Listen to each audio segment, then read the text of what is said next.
নবীজি বলছেন সাল্লাল্লাহু আলাইহি ওয়াসাল্লাম, একটা মৃত গাধাকে দেখে বলছেন, সাহাবীরা তোমরা কি কেউ এই গাধাটাকে 1 দিরহামের বিনিময়ে কিনবে? কান কাটা মৃত বলে আছে, এই গাধাটাকে কিনবা 1 দিরহাম দিয়ে? সাহাবীরা বলছেন, মাংনা দিলেও তো কিনবো না। ইয়া রাসূলুল্লাহ, যদি ফ্রিও কেউ দেয়, বিনামূল্যে দেয়, তাও তো নিব না। তখন নবী সাল্লাল্লাহু আলাইহি ওয়াসাল্লাম বলছেন, এটাই হচ্ছে আল্লাহর কাছে দুনিয়ার এক্সাম্পল। ওই মৃত গাধা তোমাদের কাছে যতটা না ইম্পর্টেন্ট, যতটুকু মূল্য রাখে, আল্লাহর কাছে এই দুনিয়া তার চেয়েও কম মূল্য রাখে। তো এই দুনিয়াতে তো সব ফয়সালা হবে না। আমরা তো হতাশ হয়ে যাই না যে দুনিয়াতে এমন কেন, এটা কেন, ওইটা কেন। দুনিয়া এটারই জায়গা। দুনিয়া সব কিছুর কনক্লুশনের জায়গা না, সব কিছুর পরিসমাপ্তির জায়গা হচ্ছে কিয়ামতের মাঠ। ওই দিন যে সফল সে সফল, যে ব্যর্থ সে ব্যর্থ। দুনিয়ার বাড়ি গাড়ি, স্ট্যাটাস, চাকরি বাকরি, ইজ্জত সম্মান, এটা সাফল্য ব্যর্থতার মানদণ্ড নয়, চূড়ান্ত মানদণ্ড নয়। চূড়ান্ত মানদণ্ড কি? ফামান যুহজিহা আনিন নার ওয়া উদখিলাল জান্নাহ ফাকাদ ফাজ।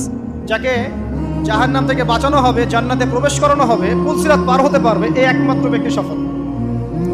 সাফল্যের সংজ্ঞাটা জেনে রাখবেন, তাহলে আপনি দুনিয়াতে হতাশ হবেন না ইনশাআল্লাহ। এবার কি হলো, যখন আদম আলাইহিস সালাম সমস্ত নাম শিক্ষা দেওয়া সমস্ত নাম বলে দিলেন, এখানে নাম মানে কিন্তু খালি নাম নয়, জ্ঞান বলে দিলেন, তখন আল্লাহ রাব্বুল আলামিন ফেরেশতাদেরকে বললেন, তোমরা সবাই এখন আদমকে সিজদা করো। ওয়া ইয কুলনা লিল মালাইকাতি ইসজুদু লি আদম। আল্লাহ পাক এবার বলছেন, আমি সমস্ত মালায়েকাকে বললাম তোমরা আদমকে সিজদা করো। ফাসাজাদু, সবাই সিজদা করলো, ইল্লা ইবলিস, ইবলিস সিজদা করলো না। কেন করলে না? ইবলিসকে বলা হচ্ছে, ইয়া ইবলিস মা মানাকা আল্লা তাসজুদা ইয আমারতুক। তোমাকে কে নিষেধ করলো সিজদা করতে ওই আদমকে, যাকে আমি আদেশ করেছি? কে নিষেধ করলো? তখন ইবলিস বলছে, খালাকতানি মিন নার ওয়া খালাকতাহু মিন তিন। আমাকে সৃষ্টি করেছেন আগুন দিয়ে, আর আদমকে সৃষ্টি করেছেন মাটি দিয়ে, আমি কিভাবে তাকে সিজদা করতে পারি? ইবলিস বলতে চাইলো যে আপনি যে বলছেন আদমকে সিজদা করো, আদম তো মাটির তৈরি, আমি তো আগুনের তৈরি, তাহলে আপনি ভুল বলছেন। নাউজুবিল্লাহ। আগুন কেন মাটির সামনে নত হবে? মাটি আগুনের সামনে নত হওয়া উচিত। তার কেয়াস হচ্ছে এমন। কেয়াস মানে কি? তার এটা কি? হ্যাঁ, তার এটা যুক্তি, তার এটা যুক্তি এবং দর্শন যে আমি কেন তাকে সিজদা করব? আমি তো আগুনের তৈরি, আর আদম হচ্ছে মাটির তৈরি। তো খালাকতাহু মিন নার ওয়া খালাকতানি মিন তিন, খালাকতানি মিন নার ওয়া খালাকতাহু মিন তিন। আমাকে সৃষ্টি করেছেন আগুন দিয়ে, আদমকে সৃষ্টি করেছেন মাটি দিয়ে। আবা ওয়াস্তাকবারা, আল্লাহ পাক বলছেন সে উদ্ধত হলো এবং অহংকার প্রদর্শন করল।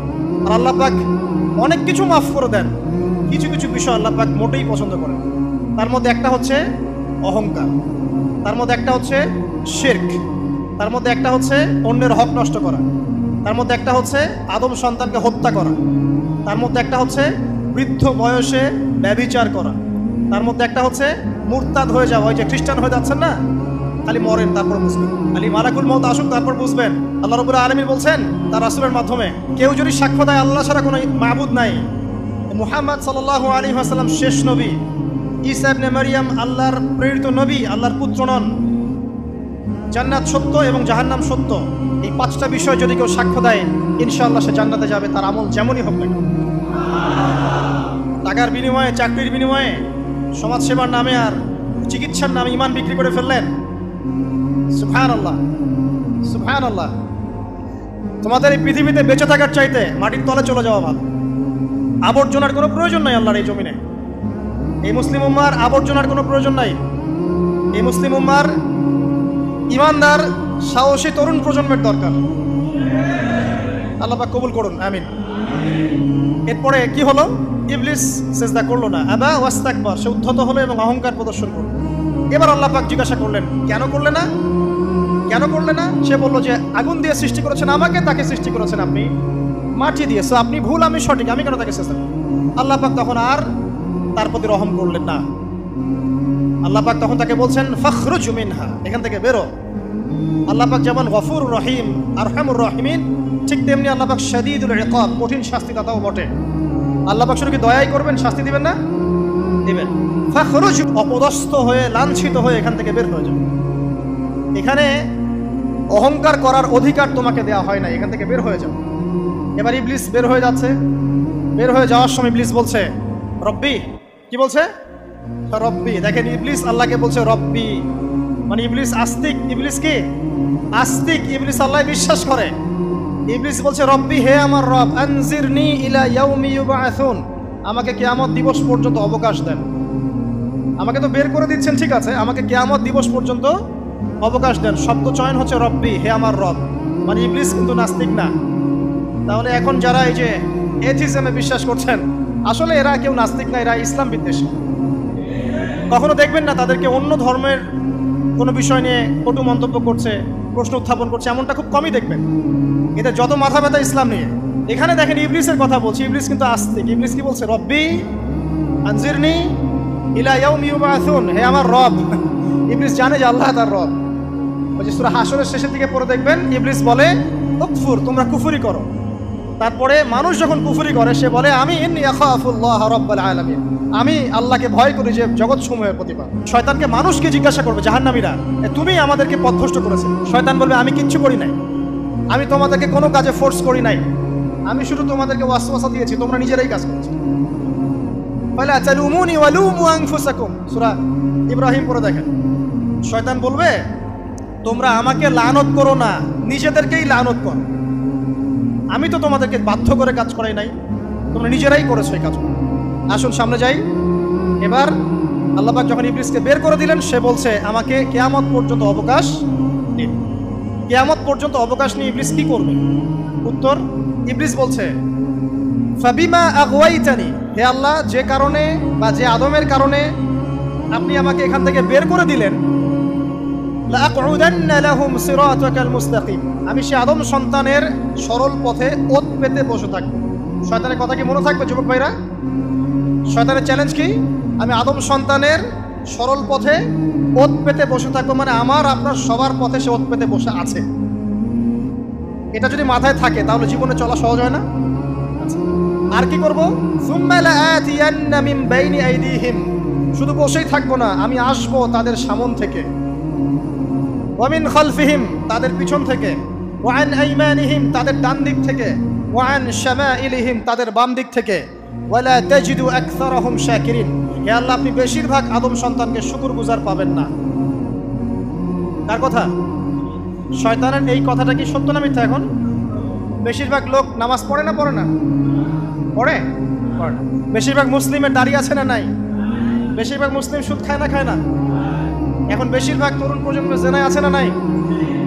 পর্নোগ্রাফি সবাই দেখে না দেখে না? অন্যের সম্পদ আত্মসাৎ মানুষ করছে না? দুর্নীতি করছে না? ঘুষ খাচ্ছে না? ইসলামের বিধান 100% পালন করে কত পার্সেন্ট মানুষ? খুব কম। আচ্ছা বাদ দেন এত বড় বড় কথা, শুধু কোরআনুল কারীম তেলাওয়াত করতে পারে কতজন মানুষ? বলি না আমরা 90% মুসলিমের বাংলাদেশ, তো 90% মুসলিমের বাংলাদেশে কত ভাগ মুসলিম কোরআন তেলাওয়াত করতে পারে? একটা শুমারি করে দেখেন, কোরআন শুমারি। এটা কোরআন শুমারি করে দেখেন যে কত পার্সেন্ট মুসলিম শুদ্ধ করে কোরআন পড়তে পারে। যারা পড়তে জানে তাদেরও পড়া যে কত ভুল আছে, আলেম ওলামার কাছে গেলে বুঝতে পারবেন। আর এই ভুলের কারণে যে অর্থ কত পরিবর্তন হচ্ছে আপনি তো জানেনই না। তো এই যে শয়তান বলেছে ওয়ালা তাজিদু আকসারাহুম শাকিরিন, আপনি বেশিরভাগকেই শুকরগুজার পাবেন। তো কথা সত্য না মিথ্যা? দেখেন ও কিন্তু তার মিশনের মধ্যে ঠিকই আছে। কথা যে সত্য তার প্রমাণ সহিহ বুখারীর একটা হাদিস, যেটা 4 বার এসেছে বুখারীর মধ্যে, যে আদম আলাইহিস ইসলামকে ডাকা হবে কিয়ামতের মাঠে, ডেকে বলা হবে তোমার সন্তানদের মধ্য থেকে জাহান্নামীদেরকে আলাদা করে দাও। আদম আলাইহিস ইসলাম বলবেন কতজনকে আলাদা করে দিব? আল্লাহ পাক বলবেন প্রতি 1099 জনকে জাহান্নামের জন্য আলাদা করে দাও। শয়তানের কথা ঠিক না বেঠিক? এবার আল্লাহ রাব্বুল আলামিন তাকে বের করে দিলেন। ইবলিস এবার বের হয়ে গেল, চ্যালেঞ্জও করলো। এবার আল্লাহ পাক আদম আলাইহিস সালামকে ডেকে বলছে ইয়া আদম, এবার আদম আলাইহিস সালামের এই যে পাজর মানে বুকের পাজর, এখান থেকে তার সঙ্গিনীকে সৃষ্টি করা হবে। কারণ আদম আলাইহিস সালাম একাকী ছিলেন, একা কি থাকা যায়?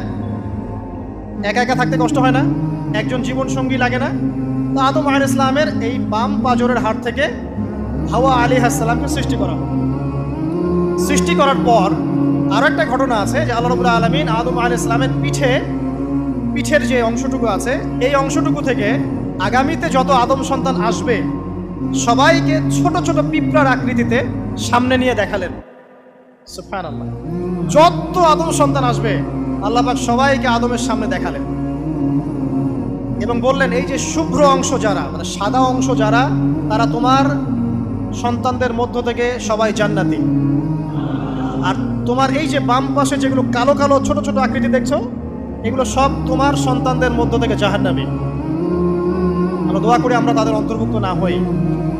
এবার আল্লাহ পাক সবাইকে বললেন, সূরা আরাফের মধ্যে আসছে 182 নম্বর আয়াতে মনে হয়, আল্লাহ পাক বলেন আলাস্তু বিরব্বিকুম, হে আদমের সন্তানরা, আমি কি তোমার রব নই? আমি কি তোমাদের রব নই? আলাস্তু বিরব্বিকুম, আমি কি তোমাদের রব নই? আলাস্তু বিরব্বিকুম, আমি কি তোমাদের রব নই? আমরা সবাই তখন বলেছিলাম বালা ইয়া রব্বি, অবশ্যই আপনি আমাদের রব। আমরা এখন ভুলে গেছি না? আমরা সবাই এই সাক্ষী দিয়ে আসছি রুহের জগতে।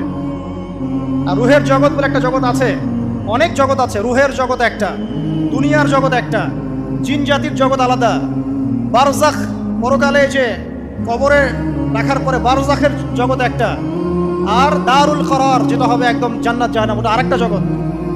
এই যে মহাবিশ্ব যে সম্প্রসারিত হচ্ছে, এক এক গ্যালাক্সিতে এক একটা জগৎ না, এরকম বহু জগৎ আছে। রুহের জগতে আমরা এই ওয়াদা আল্লাহর কাছে করে এসেছি। এটাকে আহদে আলাস্তু বলে। কি বলে? আহদে আলাস্তু, মানে আলাস্তু বিরব্বিকুম, আমি কি তোমাদের রব নই? আমরা বলেছিলাম হ্যাঁ আপনি আমাদের রব। একটা মজার কথা আছে এখানে, যখন আদম আলাইহিস সালাম দেখছিলেন তার সন্তানদেরকে সাদা সাদা আকৃতি ছোট ছোট, এর মধ্যে একটা সন্তানকে দেখে, একজন সন্তানকে দেখে তার প্রচন্ড ভালো লেগেছিল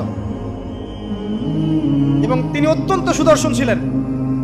তাকে দেখে তার প্রচন্ড রকম ভালো লেগেছিল।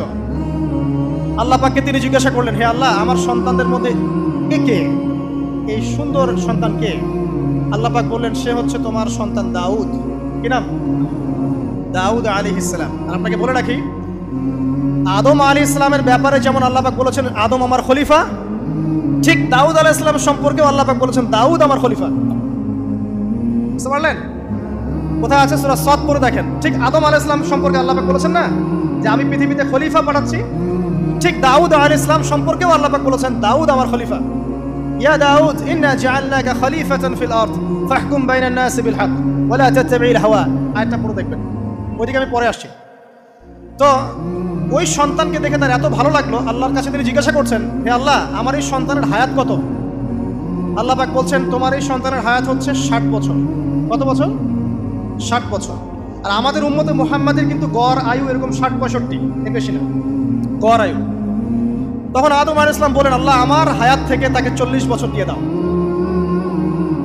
আমার হায়াত থেকে তাকে 40 বছর দিয়ে দাও। আল্লাহ পাক তাকে 40 বছর দিয়ে দিলেন। তাই আদম আলাইহিস সালামের 1000 বছর হায়াত হয়ে গেল 960 বছর, আর দাউদ আলাইহিস সালামের 40 বছর হায়াত হয়ে গেল 100 বছর। এখন আসেন এই জায়গায় যে আদম আলাইহিস সালাম এবং দাউদ আলাইহিস সালাম দুইজনকে আল্লাহ পাক কি বলেছেন? খলিফা। খলিফা কে? খলিফা কাকে বলে? এটা একটু শুনে নি ছোট্ট করে। সূরা সাদ পড়বেন 24 কি 26 নম্বর আয়াত। আল্লাহ পাক বলছেন, ইয়া দাউদ, হে দাউদ, খলিফার কাজ কি এটা শোনেন।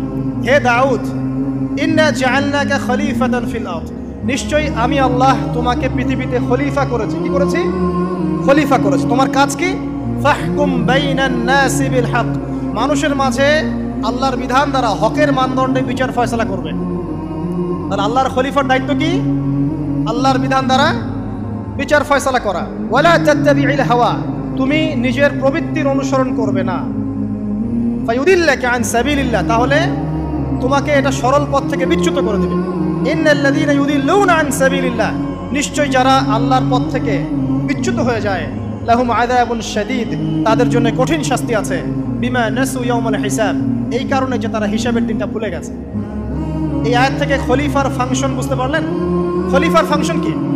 আপনি যা ইচ্ছা তাই ফয়সালা করবেন, নিজের মন গড়া যা ইচ্ছা রচনা করবেন।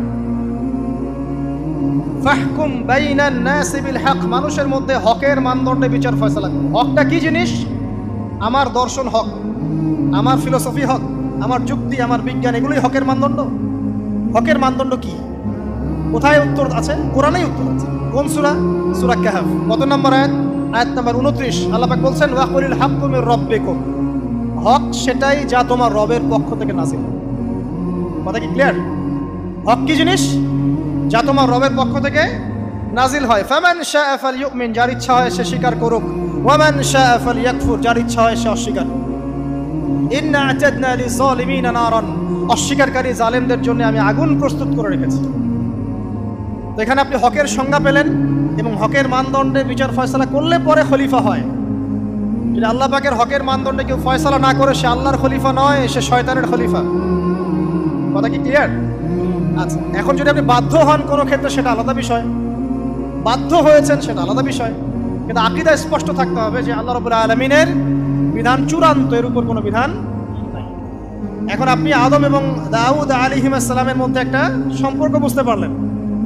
এবার আল্লাহ পাক আদম আলাইহিস সালামকে ডাকলেন, ডেকে বলছেন, আদম এবং হাওয়া, তোমরা দুজন উসকুন আনতা ওয়া যাওজুকাল জান্নাহ, এবার তুমি আর তোমার স্ত্রী হাওয়া তোমরা জান্নাতে থাকো। ফাকুলা মিনহা রাগাদান হাইথু শি'তুমা, জান্নাতের যেখান থেকে ইচ্ছা তোমরা ফল খাও বা যা ইচ্ছা তাই করো, সবকিছু উন্মুক্ত তোমাদের জন্য জান্নাতে। একটা বিষয়, ওয়ালা তাকরাবা হাদিহিশ শাজারা, এই যে গাছটা দেখছো এই গাছের কাছেও যাবে না। এখানে শব্দ এমন না যে গাছের ফল খাবে না, শব্দ হচ্ছে এমন গাছের কাছেও যাবে না। যেমন ওয়ালা তাকরাবু জিনা, জিনা করবেন আল্লাহ পাক বলেননি, বলেছেন জিনার কাছেও যাবে না। ওয়ালা তাকরাবু মাল আল ইয়াতীম, ইয়াতীমের মাল খাবে না আল্লাহ পাক বলেন নাই, আল্লাহ বলছেন ইয়াতীমের মালের কাছেও যেও না। আমি কি বুঝাতে পারছি?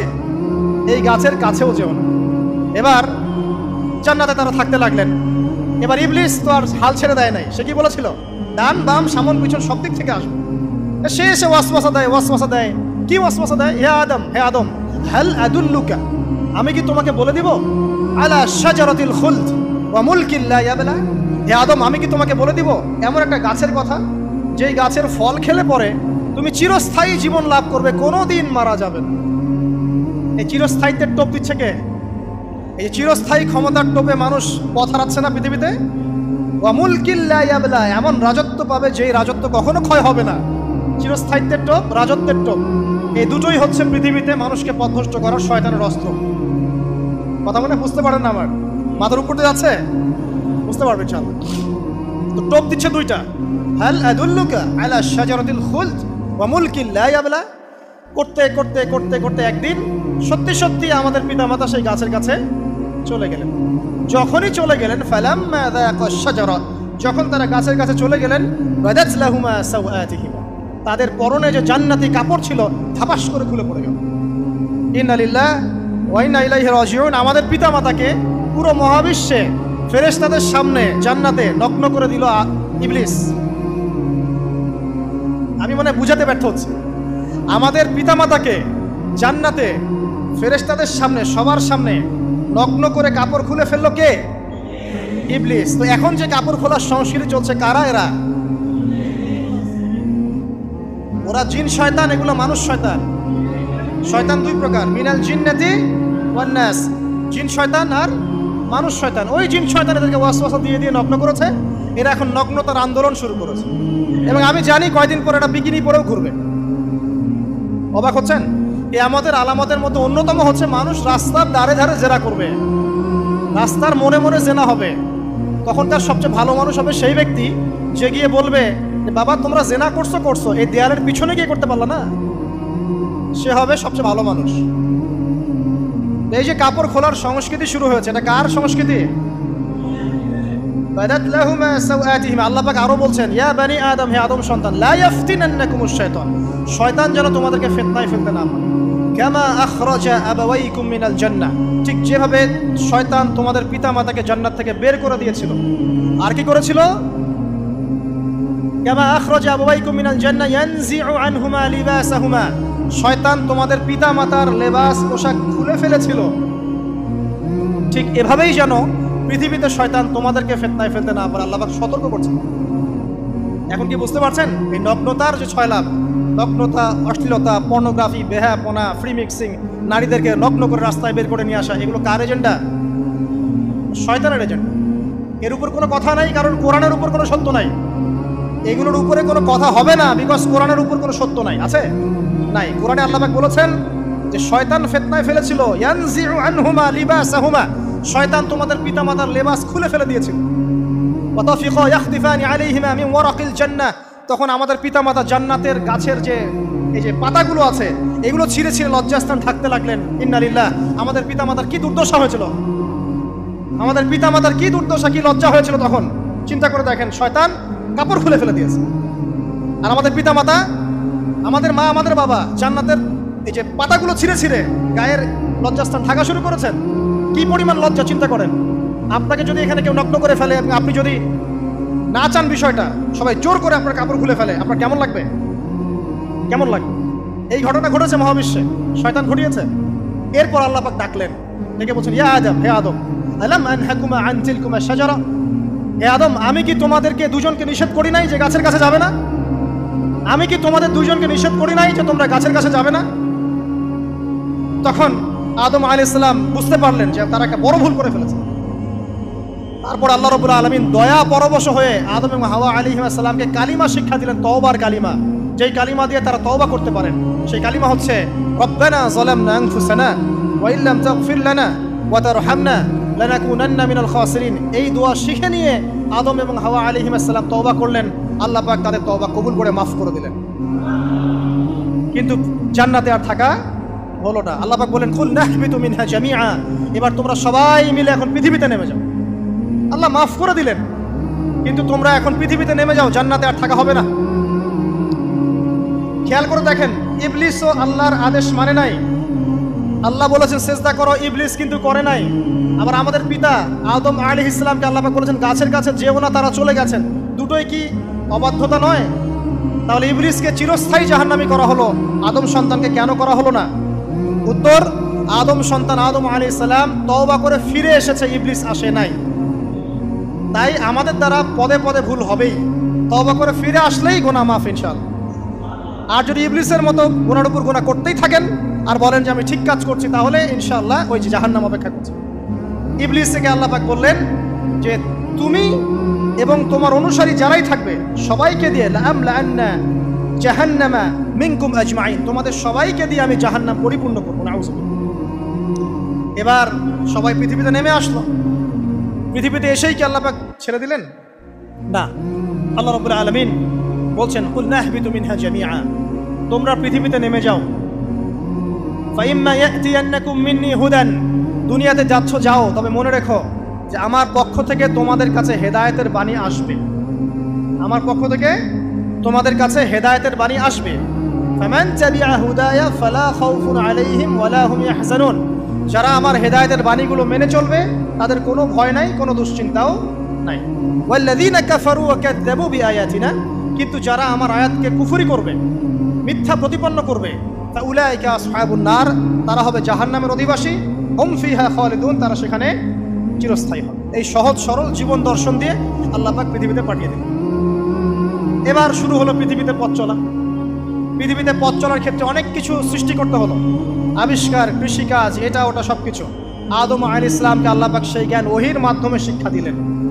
কৃষিকাজ আল্লাহ পাক শিক্ষা দিয়েছেন, চাকা সৃষ্টি করা আল্লাহ পাক শিক্ষা দিয়েছেন, বাহন সৃষ্টি করা আল্লাহ পাক শিক্ষা দিয়েছেন। যত রকম জ্ঞান আছে সমস্ত জ্ঞান এসেছে নবীদের পক্ষ থেকে।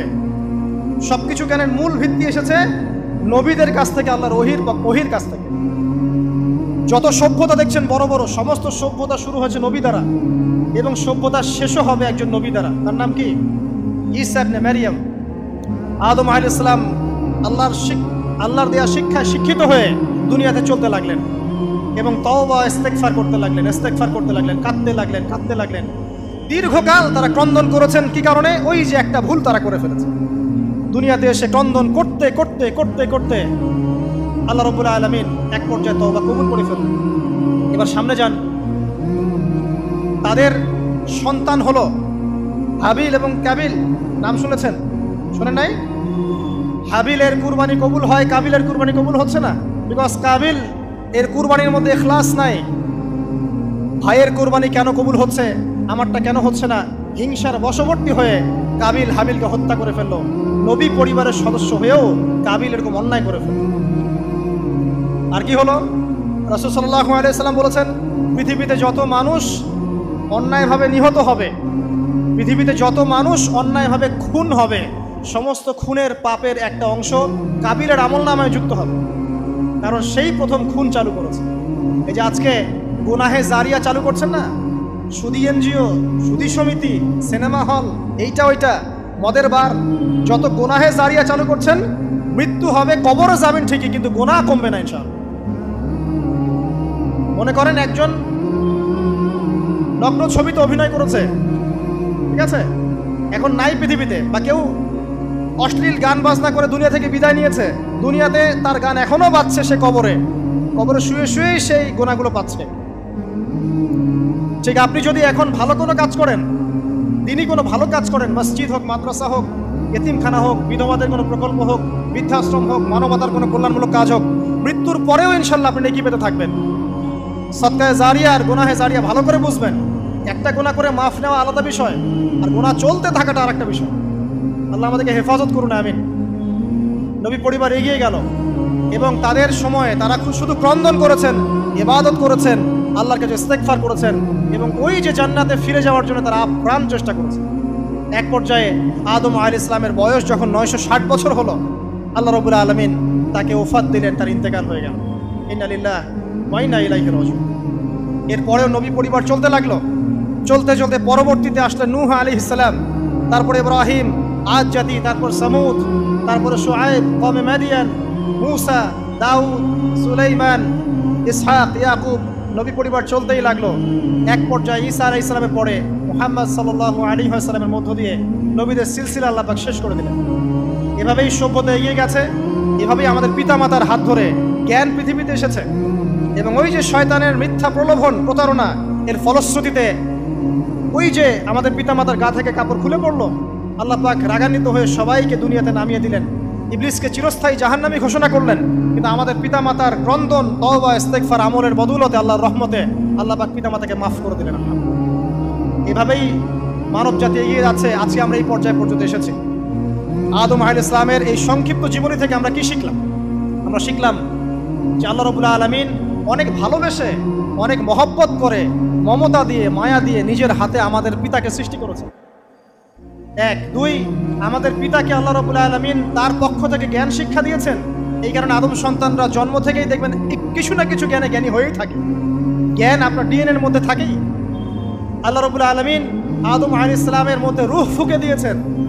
আল্লাহ রাব্বুল আলামিন আদম আলাইহিস সালামকে জান্নাতে রেখেছেন। আল্লাহ রাব্বুল আলামিন গাছের কাছে যাওয়ার পরেও তওবা ইস্তেগফারের মধ্য দিয়ে তাকে মাফও করে দিয়েছেন। আল্লাহ রাব্বুল আলামিন আদম এবং হাওয়া আলাইহিস সালামের মধ্য দিয়ে এই পৃথিবীতে মানব জাতির সিলসিলা অব্যাহত রেখেছেন এবং কিয়ামত পর্যন্ত যত আদম সন্তান আসবে তাদের জন্য আল্লাহ পাক তার পক্ষ থেকে হেদায়েত প্রেরণ করেছেন। এক যুগে তাওরাত এসেছে, কখনো জাবুর, কখনো ইনজিল, কখনো কোরআন। সর্বশেষ টেস্টামেন্ট হিসেবে কোরআন এসেছে।